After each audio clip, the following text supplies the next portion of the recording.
On commence la saison avec un trip de gars de char. Comparez le même modèle de voiture sur quelques dizaines d'années.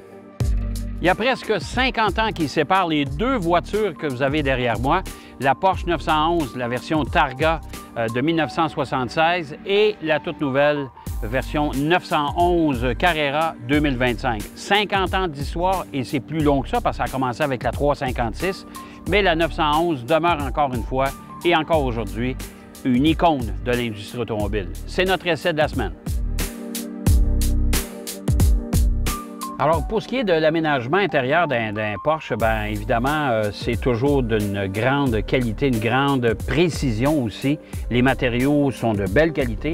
On a décidé dans cette version Carrera, ça fait partie d'ailleurs des groupes d'options, mais on a décidé de reproduire la couleur de la carrosserie sur du métal ici à l'intérieur, à la base du tableau de bord.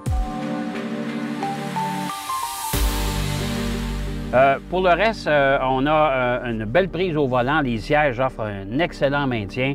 Pas un mot à dire là-dessus. Les contrôles sont faciles. On a évidemment un écran tactile. On a reproduit ici, mais de façon numérique, le tableau de bord typique des 911.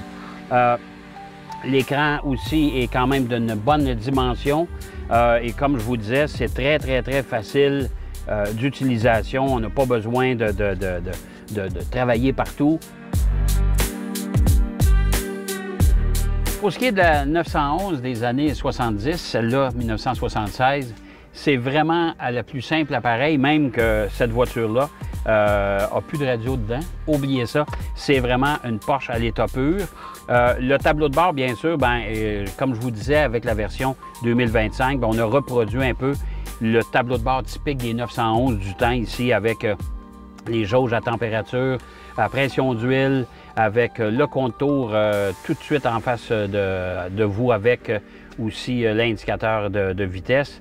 Une voiture qui était vendue pour ses caractéristiques, sa tenue de route, c'est-à-dire son comportement routier, pas nécessairement pour une voiture ultra puissante, mais ça reste quand même que c'est encore aujourd'hui une voiture qui vaut son pesant d'or. Bien sûr, le catalogue des options chez Porsche est assez bien garni. Alors attendez-vous, c'est une voiture qui part à 150 000. On est rendu à 189 pour la version qui nous occupe parce qu'il y a un paquet de choses qu'on a ajoutées dans la voiture, bien sûr. Mais c'est un bonheur de tous les jours conduire une Porsche 911, ça je peux vous le dire. Et cette voiture-là va perdre beaucoup moins de valeur que bien des voitures et bien des concurrentes.